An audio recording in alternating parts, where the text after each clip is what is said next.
Olá, bom dia pessoal, vamos dar início à nossa aula aí, né?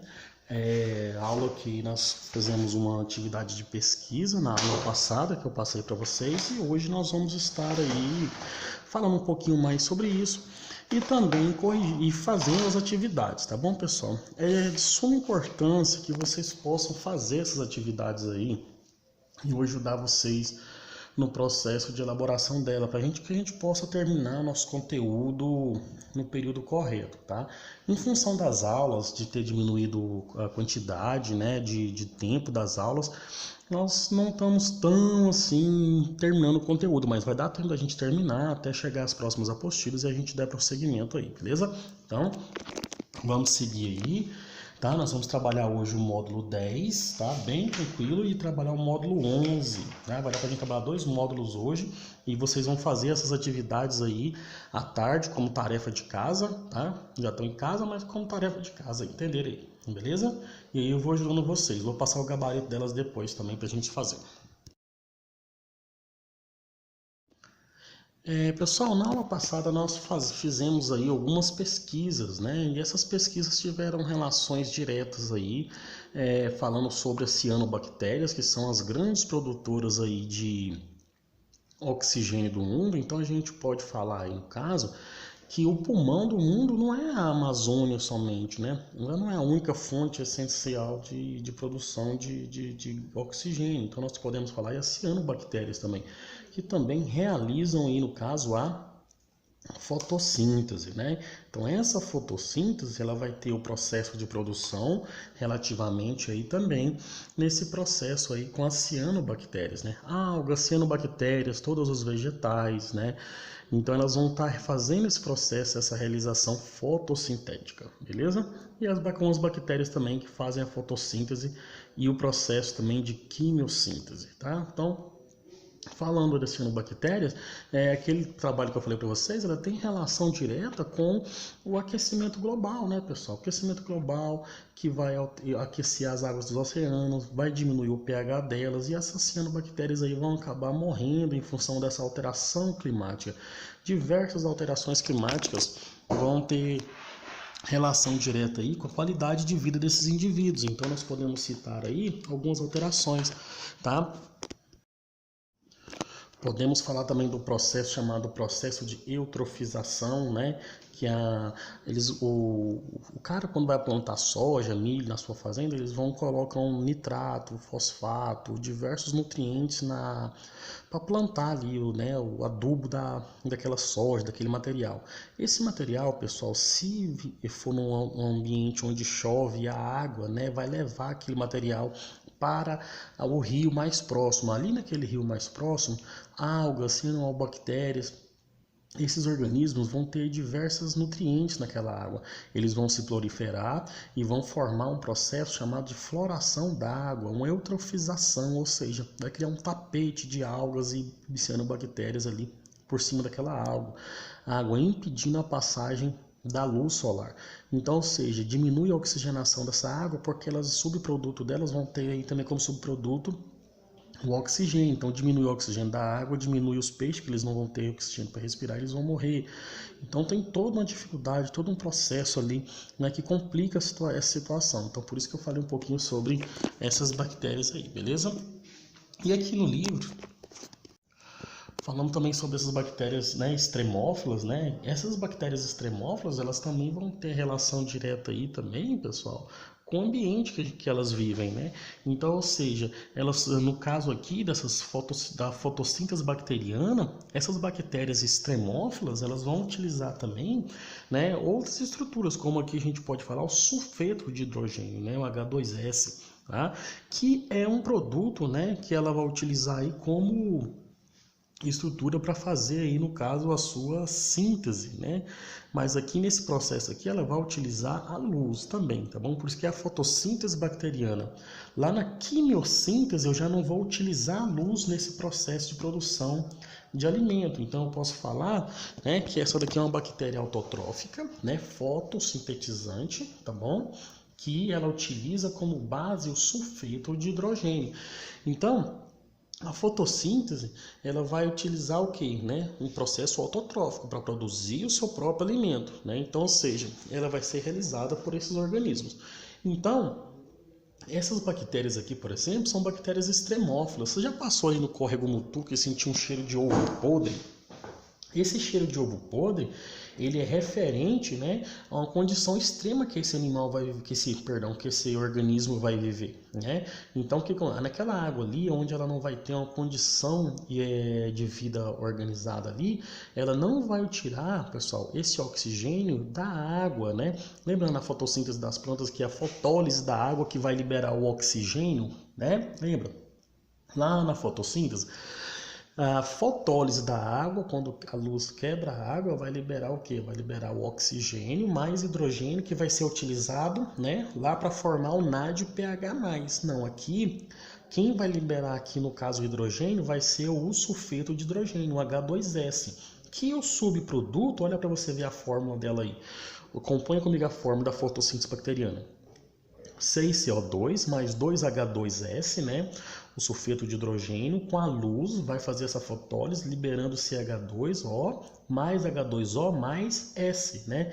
Que é um enxofre. Então você vai sentir aquele cheiro de ácido sulfídrico, né? Um enxofre, que é aquele cheiro de ovo podre. Por isso que nessas regiões onde tem esgoto lançado nos rios, a céu aberto, ali no Mutuca ali também, de tardezinha você sente esse fedorzão, esse cheiro de água, né? Então, ou seja, tá vendo que essas bactérias vivem em ambientes extremos e elas utilizam esse material para liberar o que? Hidrogênio, né? Para fazer aí o seu processo autotrófico, produção do seu próprio alimento. Entendeu esse processo aí? Bacana, pessoal? Então, a fotossíntese bacteriana. Já o processo da quimiossíntese ocorre, né, nessas bactérias que vivem sobre o solo, né, que no caso aqui elas vão produzir moléculas orgânicas energéticas sem utilizar energia luminosa. Então vai processar o processo químico para a produção de energia. Então, ou seja, elas vão se alimentar através de uma conversão química. Tá? Então eu vou pegar substâncias inorgânicas e transformar elas em substâncias orgânicas, beleza? Então elas vão oxidar substâncias inorgânicas, né? Como minerais. Aí a gente pode citar o amônia, né? Aí nas nitrobacters, né? Nas nitrobactérias a gente pode citar o enxofre, sais de ferro. Tem uma bactéria em Chernobyl, né? Que ela come a radiação. Então tem vários processos bacteriológicos aí no caso dessas quimiosintetizantes.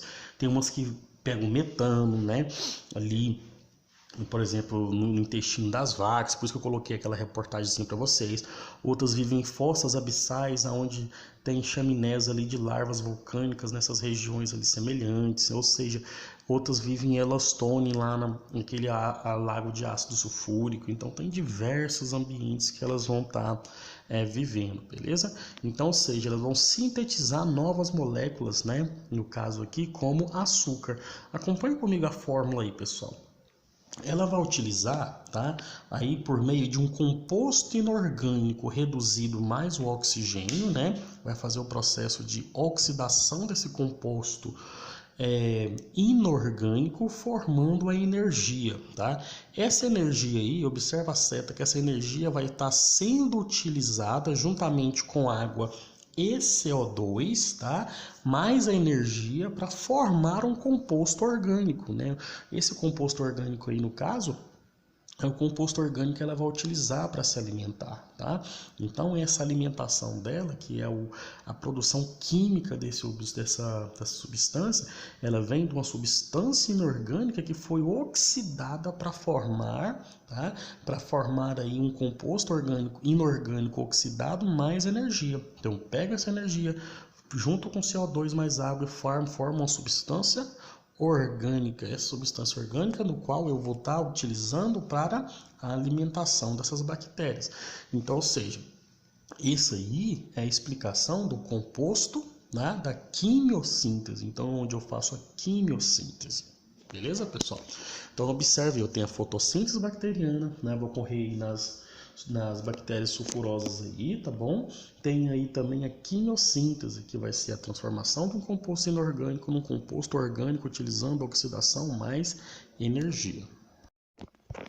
Nesse slide aí dá pra gente observar belezinha aí, ó, as bactérias de enxofre, né, que vai fazer a oxidação H2S, né, vai oxidar aí o sulfúrico aí, liberando o enxofre, né, mais a energia. Temos as metanotróficas, né, ou seja, metanogênicas, através do metano, né, o CH4, vai converter aí o metano também em energia. As nitrificantes, né, que NH4, que vai fazer a redução, né, nós vamos falar um pouquinho sobre ela agora também, né. As bactérias de óxido, né, oxidantes de ferro, né, no caso aí das ferrugens, vai fazer o processo de oxidação férrica, liberando também esse processo de energia. Né? As nitrossomonas, né, que vai transformar aí o amônio em nitrito, depois em nitrato, tá? As nitrossomonas e as nitrobacters, tá? Todas elas vão fazer o quê? Qual o processo? Olha a fórmula aí embaixo. CO2 mais H2O mais energia formando um composto orgânico, beleza? Então eu vou liberar um composto orgânico mais O2. Lembra dessas fórmulas aí, pessoal, que são o quê? As estruturas de composição, né, dessas estruturas quimiosintetizantes, beleza? As nitrobactérias, pessoal, elas aí, né, são encontradas aí no solo, então elas vão ajudar no ciclo do nitrogênio, então fazer a ciclagem do nitrogênio. A gente sabe que o nitrogênio aí, ele tem composição aí na estrutura celular das plantas, ou seja, eles ajudam, né, aí na plantação, então você tem que fazer ali o complexo. Então quando a planta, por exemplo, soja, eles misturam ali naquele adubo também essas bactérias, que são as nitrossomonas e as nitrobacters, né?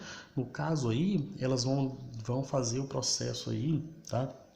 De oxidar aí o amônia, né, em nitrito. Então eu pego o amônia oxidado a nitrito. E no segundo caso, esse nitrito é oxidado a nitrato, que é absorvido pelas raízes da planta ali, tá? Na elaboração de aminoácidos. E esses aminoácidos vão ser utilizados aí da planta. A planta vai morrer, vai liberar isso na atmosfera, que através de processos aí na atmosfera ele vai voltar para o solo, né? Fazer todo esse processo. Mas quem que vai fixar esse nitrogênio aí no caso? Na planta e na cadeia alimentar ali total vai ser quem, pessoal? Né? Vai ser as nitrossomonas e as nitrobacters, beleza?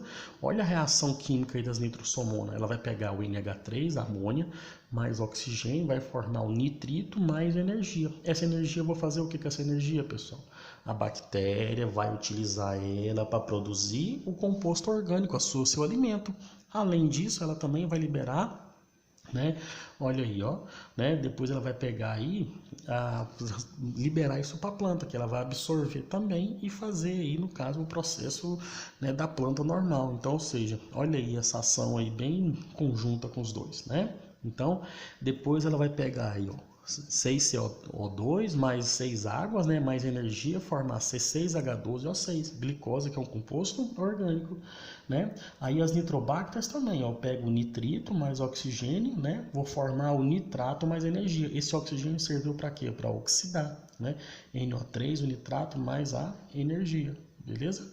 Então, olha para você ver aí o processo, né, das nitrobactérias aí também, que vai entrar nesse processo aí do ciclo do nitrogênio, da quimiossíntese, beleza? Nesse slide aí, para você dar uma olhadinha em como é que é feito o processo aí de fixação, tá? Desse material no solo, então a decomposição do nitrito, seres decompositores, a fixação do nitrogênio atmosférico, né? O amônio, nitrito, nitrato, a absorção aí pelas raízes das plantas quando ela morre ou quando o animal e come também a planta da planta, vai entrar no processo de decomposição também, ela volta para o solo também, e aí também as nitrossomonas, as nitrobacters vai fazer esse processo aí de desnitrificação. Então, ou seja, a gente pode ver um ciclo do nitrogênio. Não é a nossa aula agora de ciclo, mas é entender o papel das nitrossomonas, das nitrobacters nesse processo de ciclagem desse carbono, beleza? Vamos seguir aí. Já no módulo 11, pessoal, ele vai falar sobre a influência da temperatura e do dióxido de carbono, ou seja, a temperatura e o dióxido de carbono ele vai alterar, né, as reações fotossintéticas. Então a gente pode falar que a velocidade que as reações, né, que desse processo da fotossíntese tem interferência na velocidade, no tempo, né? Então, ou seja, esses ingredientes que a planta vai estar utilizando, por exemplo. Na fotossíntese, o que vai influenciar ela? A temperatura, a quantidade de gás carbônico disponível, a quantidade de luz e o comprimento de onda, né, nesse processo. Então, nós podemos falar aí, por exemplo, de todos os processos relacionados aí para uma melhor fotossíntese. A planta ela quer fazer uma fotossíntese ótima para que ela não possa gastar tanta energia nesse processo. Então nós temos essa questão que é o que essas variáveis que aceleram e que alteram. Então nesse módulo nosso aqui, nesse módulo 11, nós vamos nos deparar com diversos gráficos e é justamente o que eu quero de vocês, a observar e fazer a análise gráfica, né? Então, quando a gente interpreta um gráfico, a gente vai ter que interpretar todas as alterações nele em relação a essas influências, beleza? Então, vamos fazer essa análise daqui. E no final, vocês vão tentar fazer os exercícios, vão ter dificuldade. Se tiver alguma dificuldade, eu vou estar aqui para ajudar vocês. Então, não adianta dar interpretação. Eu quero que vocês entendam o processo e façam a interpretação dos gráficos, tá bom? Para a gente analisar qual gráfico tem relação com a influência que nós estamos falando. Pessoal, a temperatura, né? Então, ou seja, o processo enzimático, né, ele está alterando, no caso aqui, a velocidade de uma reação, ou seja, todo processo que tem a biologia, ele vai ter uma enzima que ele vai auxiliar o processo enzimático, né? Então, nós sabemos que essas enzimas, ou cofatores, ou auxiliares para uma reação biológica, ela vai ter um auxílio, né? Esse auxílio ele pode ter ali um fator, por exemplo, um fator proteico, ou seja, uma proteína vai funcionar como essa enzima, né? Então nós podemos aí observar que a temperatura, a enzima ela vai funcionar numa temperatura específica, né? E aquela temperatura específica daquela enzima vai ajudar no processo. Se ela faltar a enzima ou se a temperatura não estiver ideal, ela vai andar mais devagar, vai andar mais rápido, ou ela vai desnaturar. Então, ou seja, a temperatura ela tem que estar ideal, né? Observa aí, né, que quando a gente aumenta a temperatura, olha esse gráfico aí, pessoal. O que esse gráfico está nos falando aí? A reta aí, né, a vertical está falando da taxa de fotossíntese e a horizontal está falando sobre a temperatura. Olha quando aumenta a temperatura, 10 graus, 20 graus, 30 graus, a temperatura, a fotossíntese, a taxa de fotossíntese aumentou. Chegou a 35 graus, ela me fala o que? Chegou no topo, a taxa de temperatura ideal para que ela faça a fotossíntese. Pessoal, observa que depois que ela passa de 35 graus, a taxa de fotossíntese começa a diminuir até chegar a zero, ou seja, quando passa de 40 graus, 45 graus, chega a 50 graus, né, geralmente a 60 graus máximo, é a taxa da desnaturação proteica, né? Ou seja, ela desnatura. Por que a gente pega lá a carne, né, e põe na panela de pressão e cozinha ela para que a carne fique maleável, para que a gente possa se alimentar? Então nós quebramos as proteínas, os aminoácidos, né, os peptídeos ali, para que a gente possa mastigar ela e ela ficar macia, né? Lembra aí como é que uma picanha, aquele caldinho da picanha, tanto que fica gostoso, né? Não fica macio, você puxando aquela picanhazinha assim, ó, maravilhosa, aquela mandioquinha. Oh, isso aí é judiação, não é não? Porque eu deu até fome agora, vou comer um churrasquinho ali. Eita, trem bom. Então a gente observa que depois que ela passa dessa temperatura ótima, ela vai ter a desnaturação proteica. Então a faixa ideal da fotossíntese aí vai gerar em média de 30 a 35 graus Celsius, que vai ser o ponto ideal para essa fotossíntese, beleza? Então a temperatura eu posso falar que ela influencia também nessa taxa fotossintética, tá bom? Então se eu aumento a temperatura, aumenta a taxa. Se eu diminuo a temperatura, né, no caso aqui, algumas plantas ela vai parar a fotossíntese dela em algumas taxas. Então depende do lugar onde ela está inserida, se é na floresta amazônica, se é na floresta temperada, se é numa região onde tem neve. Então, ou seja, isso tudo vai alterar essa taxa fotossintética, beleza? Então vamos acompanhar aí. Tem vários exercícios para a gente fazer depois. A quantidade de gás carbônico também, né? Ou seja, esse gás carbônico ele vai ser fixado, né, para formar a molécula orgânica. Então lembra que a gente pega o carbono lá no ciclo de Calvin para formar lá, né, o PGA, o PGAL, liberando a molécula de carbono, né? Aí depois vem lá o ciclo o rubisco. Então, ou seja, para formar a glicose, C6H6, né, H12O6. Então, formou a glicose, eu utilizo esse carbono nesse processo. Né? Então, se eu aumento a disponibilidade de carbono no ambiente, né, a taxa de fotossíntese vai ter uma taxa de captação. Então, ou seja, inclusive pode ser controlado em algumas estufas, né, que o pessoal faz as plantações aí em controle de temperatura e também de gás carbônico, você pode controlar essa taxa, mas também não adianta colocar tanta quantidade excessiva de CO2 que a planta também não vai absorver, né? Sabemos também que as cianobactérias no oceano também absorvem a taxa de carbono, bem mais do que as plantas, né? Então a gente tem o que? Aproximadamente 0,3% do ar atmosférico vai ter uma taxa de gás carbônico para absorção dessas plantas, né?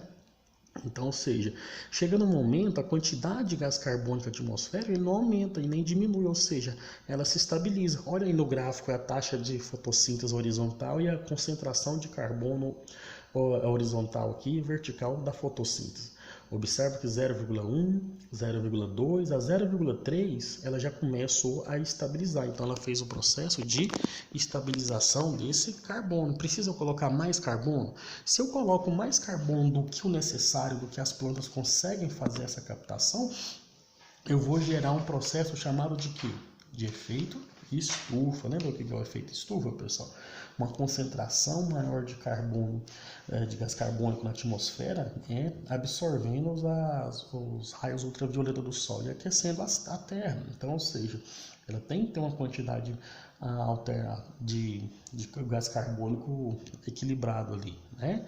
A gente pode até observar nesse Covid aí como as fábricas pararam por causa da industrialização. Algumas regiões a taxa de gás carbônico diminuiu expressivamente e nem por isso as plantas morreram, né? Ou seja, a gente vê aí essa compensação, elas absorvem esse gás carbônico e transformam ele em glicose, liberando o oxigênio, beleza? Mas esse oxigênio não é da queda do CO2 não, lembra lá que eu falei que esse oxigênio vem da fotólise da água, do H2O, não confunda, beleza? O gás carbônico, o oxigênio que nós respiramos vem do gás carbônico? Não, ele vem da fotólise da água, lá, né, na fase clara da fotossíntese, não confunda isso aí não, beleza? Então, essa concentração também, ela vai ter alteração no nível no caso da fotossíntese, beleza? Então, na apostila de vocês também tem um gráfico aí, tá bom? A luz também vai ter essa influência, mas a luz nós vamos falar no módulo 12 na próxima aula, e não agora, beleza? Temos também o comprimento de onda, pessoal. O comprimento de onda, eu falei para vocês até na outra aula, se eu não me engano, se eu cheguei a comentar sobre ele, que é o comprimento de onda também, que ele tem a melhor taxa de fotossíntese, né? Então, ou seja, ele vai ter a sua variação aí no comprimento de onda em relação à taxa fotossintética, né? Então, aonde ele vai o que? Fazer uma taxa de compensação melhor na sua fotossíntese, né? Então a gente sabe que a luz ela pode ser distribuída em ondas, né? Então cada comprimento de onda, esse espectro de onda visível vai ter uma melhor taxa de absorção da fotossíntese, tá? Então, esse espectro de radiação aí, né, aí o que vão aí de 380 a 760 nanômetros, a fotossíntese vai ocorrer aí nesses comprimentos. Analisa essa imagem para você ver os comprimentos aí, né?